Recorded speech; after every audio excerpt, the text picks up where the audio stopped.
I was 34 years old, lying on my mother's kitchen floor with my left arm gone numb and my chest feeling like someone had parked a car on it. And the first thing my father said, not to me, to the 911 dispatcher on speakerphone, was, "She does this sometimes. She'll be fine." I remember the cold of the tile against my cheek. I remember counting the grout lines because it was easier than thinking about the pain. And I remember my mother, Diane, standing over me with her arms crossed, saying, "Robert, hang up. She's being dramatic again. You know how she gets when Tyler's around." Tyler is my younger brother. He was sitting at the table eating the pot roast I had spent 2 hours cooking, and he didn't get up. I want to pause here before we go further and ask you something. Where are you watching this from tonight? Type it in the comments. I read every single one, and honestly, hearing where you all are helps me feel less alone telling this. Because for a long time I was alone in this. My own parents stood in a kitchen and watched paramedics load me onto a gurney and still, told the EMTs I was seeking attention. The paramedic, a woman named Renata, I'll never forget her name, looked at my mother and said very calmly, "Ma'am, her troponin levels are going to tell us that in about 20 minutes. I'd stepped back. She was right. By the time we reached St. Adeline's Medical Center, my EKG had already flagged an ST elevation event. A partial blockage in my left anterior descending artery, the artery cardiologists call the widowmaker when it's fully blocked. Mine wasn't fully blocked. It was 30%, they told me later, which is somehow both a relief and the most frightening sentence I've ever heard, because 30% doesn't happen for no reason at 34.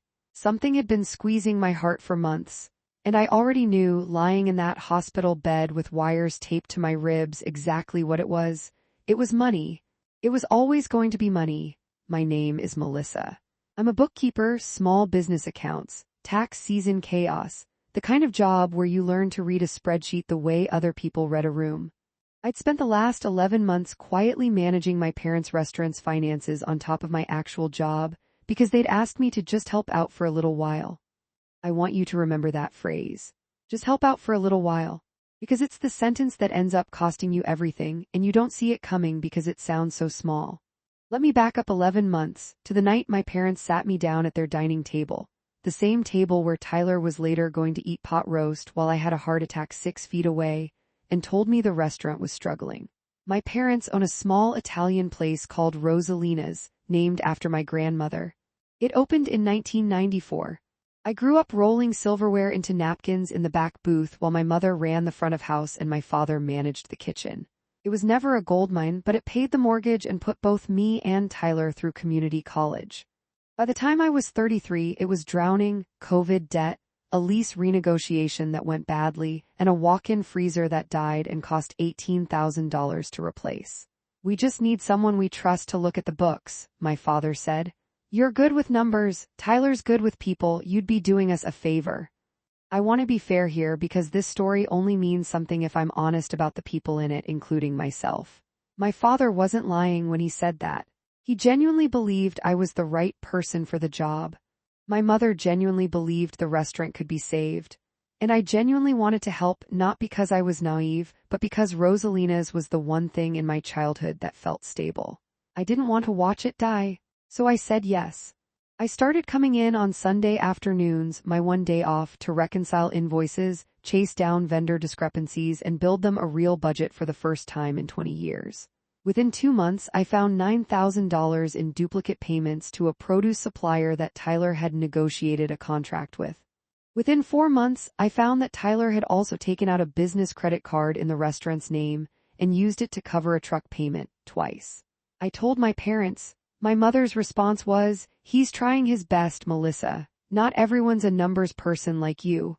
That sentence, "not everyone's a numbers person like you," became the wallpaper of my life for the next several months. It meant your competence is the reason you get more responsibility, and his incompetence is the reason he gets more grace. By month 6, I wasn't just reconciling books. I was the one calling the landlord to negotiate a payment plan. I was the one on hold with the state controller's office about a sales tax discrepancy. I was doing this after full work days at my own job, most nights until 11 or midnight, and I was doing it for free, because when I gently brought up compensation, my father said, "Family doesn't charge family, Mel." Tyler, meanwhile, was drawing a salary. $1,800 every 2 weeks for a roll of the restaurant's own books. The ones I was keeping showed he was barely showing up for. I didn't say anything for a long time. I told myself it was temporary. I told myself once the restaurant stabilized, things would go back to normal. I didn't yet understand that normal in my family had never actually included me being safe. I just hadn't tested the boundary hard enough to find that out yet. That test came in month 8 in the form of a document I wasn't supposed to see. It was a Tuesday. I was at the restaurant's back office, a converted supply closet with a desk crammed into it, pulling old bank statements to reconcile a discrepancy in the March numbers, when I found a folder marked loan, do not file W/taxes tucked behind the payroll binder. Inside was a business loan application to Meridian Community Bank for $42,000 dated 4 months earlier. My father's signature was on it. My mother's was on it. And so was mine, except I had never signed it. I had never even seen it before that moment. My signature, my actual signature, the one I'd used my whole adult life, was there on line 14, listed as a co-applicant with equal liability for repayment. I sat in that closet office and stared at it for what felt like 10 minutes, running my thumb over the ink, trying to convince myself it was a signature stamp, a scan of something old, anything other than what it obviously was. Someone had traced or forged my name onto a loan document. I want you to understand what this meant practically. If Rosalina's defaulted, and by that point, given what I knew about the books, default wasn't a hypothetical, it was a matter of when I would be legally on the hook for $42,000 I never agreed to borrow. My credit, my name, my future. I did the only thing I knew how to do under pressure. I photographed every page of that document with my phone before I put it back exactly where I found it. I didn't say anything to my parents that day. I needed to think. Here's a small, humiliating detail I want to include because this story is about being honest, not about making myself the flawless heroine. I sat in my car in the restaurant's parking lot for 40 minutes after that, and part of me, a real, ugly part, wondered if I was overreacting. Maybe my mother had signed for me with my permission and I'd forgot. Maybe there was an explanation. I had spent 34 years being told my instincts were too much. And even holding photographic evidence in my own hand, some reflex in me still reached for a version of events where I was the one who'd made the mistake. That reflex is exactly what people like my parents count on. It's not that they're evil masterminds. It's that they've spent decades training you to distrust your own read of a situation, so that when the real betrayal finally shows up, your first move is to doubt yourself instead of them. I didn't confront them that week. Instead, I called Meridian Community Bank the next morning using my lunch break and asked, very calmly, as a co-applicant listed on the account, for a copy of the original application on file. What came back 3 business days later would be the first piece of evidence in a file that would eventually take up an entire drawer. The document the bank emailed me was a scanned copy of the original signed application, complete with a timestamp from the notary's log. And the notary's log was the thing that broke the story wide open, because it recorded exactly who was physically present in the office on the date of signing.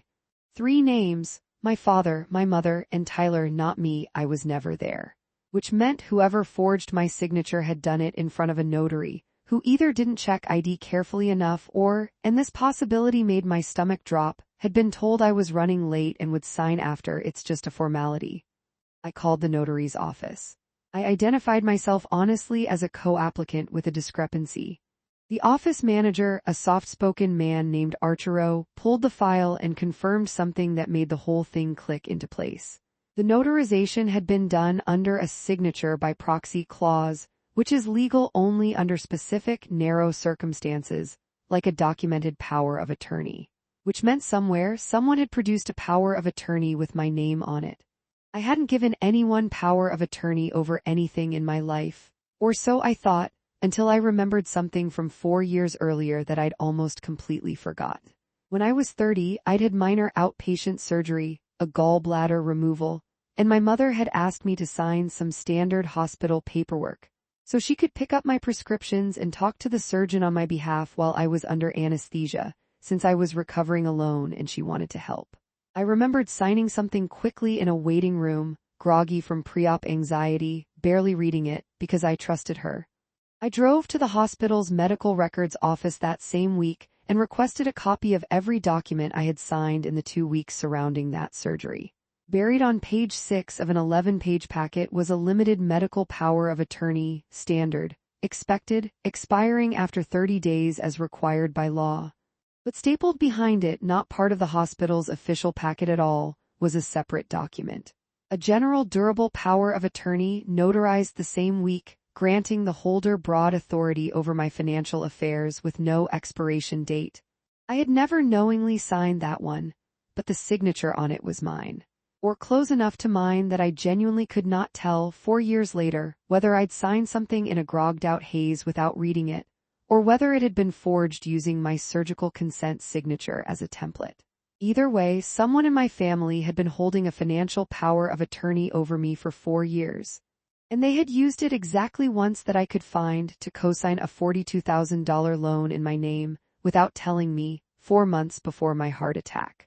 I want to slow down here because this is where the story stops being about one bad decision and starts being about a pattern, and patterns are what actually break trust, not single mistakes. Once I understood there was a power of attorney, I did something I should have done from the beginning. I pulled my own credit report. Full report, all 3 bureaus going back 7 years. There it was, not one loan, 2. The first was the Meridian loan I already knew about. The second was a personal line of credit, opened 19 months earlier for $11,000 under my social security number with a billing address that wasn't mine. It was Tyler's apartment. Tyler, not my parents this time. My brother had a credit line in my name sent to his own address so I'd never see a statement. I sat with that for a long time before I did anything about it. I want to be honest, my first instinct wasn't rage, it was grief. There's a specific kind of grief that comes from realizing the people who are supposed to protect you have instead been quietly spending you, like I was a resource to be managed rather than a person to be honest with. I cried in my car in a grocery store parking lot for almost an hour, and then I drove home, made myself a cup of tea, and did the thing I'm good at. I made a spreadsheet.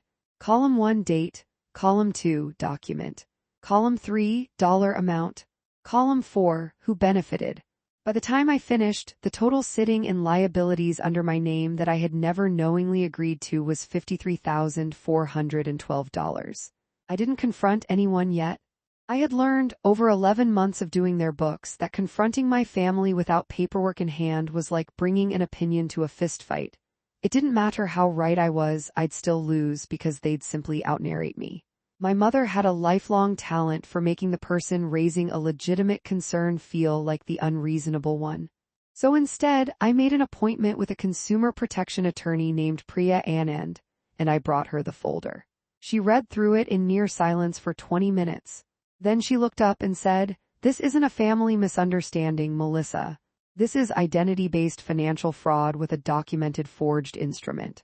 I need you to understand that clearly before we go any further because I think a part of you is still hoping I'll tell you it's a mistake." She was right. I was still hoping that. 2 weeks later, I had my heart attack on my mother's kitchen floor. I spent 3 days at St. Adeline's. A stent, a cardiology consult, a nutritionist, a discharge folder thick enough to double as a doorstop, and a cardiologist named Dr. Femi Okonkwo who sat on the edge of my bed on day 2 and asked me gently, "Is there something stressful going on in your life right now?" Chronic stress is a real, documented risk factor for cardiac events at your age, especially combined with your cholesterol numbers. I laughed. It wasn't really a laugh. It came out wrong, more like a sob with a laugh's shape. "You could say that," I told him. My parents visited once, on day 2, for 11 minutes. My mother brought a bouquet of grocery store carnations and spent most of the visit on her phone texting Tyler about a supplier issue at the restaurant. My father asked, and I remember this verbatim because I've replayed it so many times, "Are you sure it wasn't just anxiety, Mel? You've always had a flair for the dramatic." I didn't have the energy to argue. I had a stent in my chest and a heart monitor clipped to my finger, so I just said, "The angiogram found a blockage, Dad. It's not a flare for anything." He didn't apologize. He changed the subject to whether I'd be well enough to look at the restaurant's quarterly numbers once I was back on my feet. I was discharged on a Thursday. My best friend Jocelyn picked me up, not my parents, not Tyler, because both of them had the dinner rush to deal with.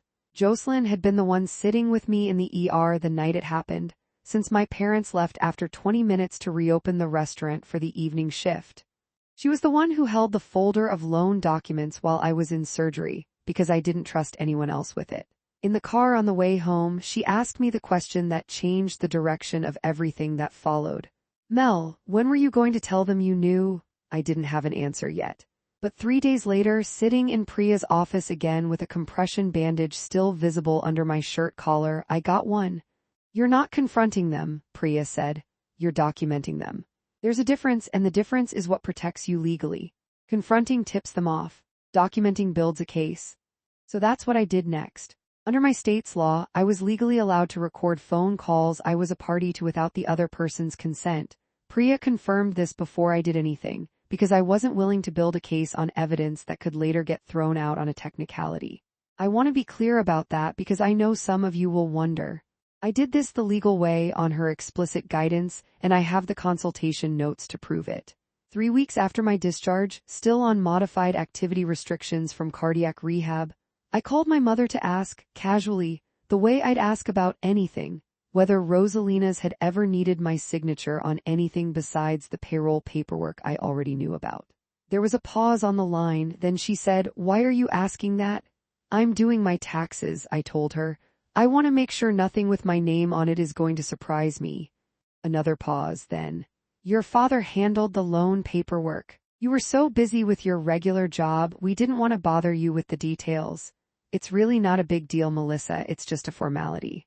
You're not actually going to be asked to pay anything, it's just a signature requirement for the bank." "So I did sign something?" "You basically did, we just filled it in for you since you were swamped." It's really not that different? There it was, on tape. My own mother admitting in her own words that they had signed a legal financial document in my name without my knowledge or consent, and framing forgery as a scheduling favor. I hung up the phone and sat very still for a long time, not crying this time, just still the way you get still after the shock wears off and what's left is clarity. The next call was harder. I called Tyler and asked offhandedly how the truck payment situation from the restaurant credit card had gotten resolved. He laughed, actually laughed, and said, "Oh, that's still on the card, don't worry about it, it's not like it's your card." Then, thinking he was being reassuring, he added, "Besides, if it ever became an issue, Mom said she'd just explain it was a paperwork mix-up on the loan thing. You know how she smooths stuff over." The loan thing? He knew. He'd known the whole time. My little brother, eating my pot roast while I lay dying on the kitchen floor 6 feet away, had known for over a year that his truck payments were partially financed through a fraudulent loan carrying my legal liability. And he had said nothing, done nothing, felt, as far as I could tell from his tone, nothing.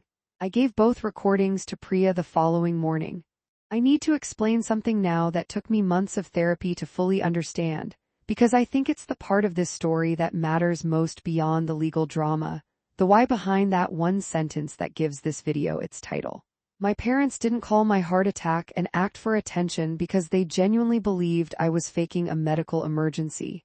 Deep down, I don't think either of them believed that, not really. They called it that because admitting it was real meant admitting something much more dangerous to them.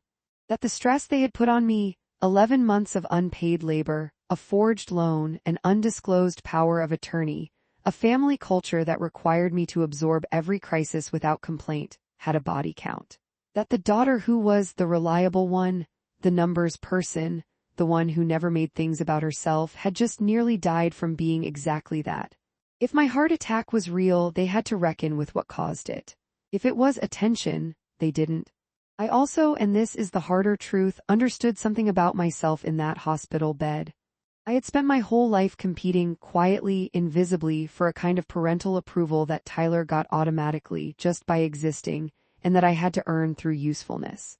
Every Sunday I spent reconciling their books wasn't just help. It was an audition. And on some level I let it become a $42,000 audition, because some part of me still believed that if I was useful enough, I'd finally be loved the way he was, without conditions. That's not a flaw that excuses what they did to me, but it's the truth about why it took me 11 months and a cardiac event to stop performing usefulness and start protecting myself. I think a lot of you watching this know exactly what I mean, and if you do, that's not weakness. That's just what happens when love in your family has always come with an invoice attached. Dr. Okonkwo, my cardiologist, said something in a follow-up appointment that I've carried with me since. The heart doesn't know the difference between an emergency and a slow squeeze. It just knows pressure over time. I think about that sentence more than almost anything else from this whole year. Over the following 6 weeks, Priya and I built what she called a clean, boring, undeniable paper trail, her words, and I loved them because boring was exactly what I wanted. No drama, no confrontation scenes, just documents that spoke for themselves. We requested the full notary log from Archero's office, formally this time, under a written request rather than a casual phone call, establishing on record that I was not present at the signing. We subpoenaed, well, Priya requested, then eventually subpoenaed when the bank was slow to respond, the full loan file from Meridian Community Bank, which included the internal underwriter's notes. Buried in those notes was a line that made Priya actually smile for the first time in our meetings. The underwriter had flagged my signature for inconsistent pressure pattern versus file exemplar. Banking language for this looks forged, but had approved the loan anyway because my father, a 20-year customer of the branch, vouched personally for his daughter's signature. She's just left-handed and it looks different sometimes. I am not left-handed. I have never been left-handed. That line on an internal bank document was the moment the case stopped being he said she said and became something a prosecutor could actually use. We also pulled the credit line Tyler had opened, and its billing history showing 18 months of payments made directly from the restaurant's business account, meaning Rosalina's had been unknowingly, or we suspected knowingly, given the closet full of financial secrets I'd already found, subsidizing my brother's personal truck payments using a credit line issued in my name, without my consent, and without my knowledge that the restaurant's own books, the ones I was keeping for free, were covering it. I found that detail almost darkly funny by that point. I had been reconciling the exact transactions that were quietly paying off a debt fraudulently opened in my name. I had been, without knowing it, auditing my own theft. Priya filed a formal complaint with the state's Financial Crimes Bureau, which handles identity theft and forgery cases involving financial institutions. And separately, we sent a demand letter to my parents and Tyler, giving them 30 days to respond before further legal action, restitution of the fraudulent debts, removal of my name from both accounts, and a formal written acknowledgement of the forgery. I did not send that letter myself. Priya's office did, by certified mail. I wanted my name nowhere near the moment they opened it. They called an emergency family dinner 9 days after the demand letter arrived. My mother's exact words on the phone were, "We need to talk about this like a family, not like strangers with lawyers." I almost didn't go. Priya actually advised against it, worried about pressure tactics. But I went, with her blessing, on the condition that I recorded the conversation, and left the moment it turned into something I couldn't handle. A boundary I'd set for myself in therapy. One of the first real boundaries I'd ever set with them in my life. The dinner was at their house. Tyler was there. My father sat at the head of the table the way he always had and opened with, "This lawyer stuff is going to destroy this family, Melissa. Is that really what you want over a paperwork misunderstanding?" I said calmly, "It's not a misunderstanding, Dad. There's a bank memo that says my signature looked forged and you personally vouched for it by lying about my handedness." Silence. My mother's face did something I'd never seen it do before. It actually looked, for one unguarded second, afraid. "We were going to pay it back," she said. "We always intended to pay it back." "With what money?" I asked. "The restaurant loses $1,100 a week. I know because I'm the one who's been tracking it, for free, for 11 months. Tyler, who had said almost nothing up to that point, finally spoke. "You're really going to do this to Mom and Dad? Over money? They raised us." And this was the moment something in me went completely, permanently quiet. Not angry quiet, just clear. "They didn't raise me to be forged onto a loan document, Tyler," I said. "And you didn't get raised into a truck payment I've been unknowingly financing for 18 months. I almost died on their kitchen floor, and the first thing out of both of your mouths was that I was being dramatic. I'm not undoing that because you're uncomfortable now." My father slammed his hand on the table, not violently, but hard enough to rattle the plates, and said, "You'd really send your own parents to prison?" "I'm not sending anyone anywhere," I said. "The Financial Crimes Bureau is investigating a forged document with your name and Mom's name on the notary log. I didn't forge anything. I just stopped covering for the people who did. I left 20 minutes later. It was the last time all four of us were ever in a room together. I want to be honest with you about what justice actually looked like over the following 8 months because it wasn't cinematic. There was no single dramatic scene where everyone got what they deserved in one satisfying blow. It was slow, bureaucratic, and at times exhausting in a completely different way than the original betrayal had been. The Financial Crimes Bureau's investigation took 4 months just to formally open a case file.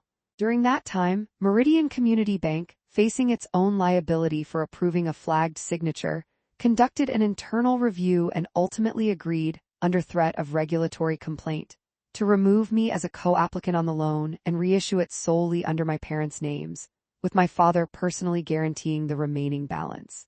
That alone took 11 weeks of calls, letters, and one in-person meeting with a bank compliance officer who, to her credit, was appalled by the underwriter's notes and pushed the resolution through faster than she probably needed to.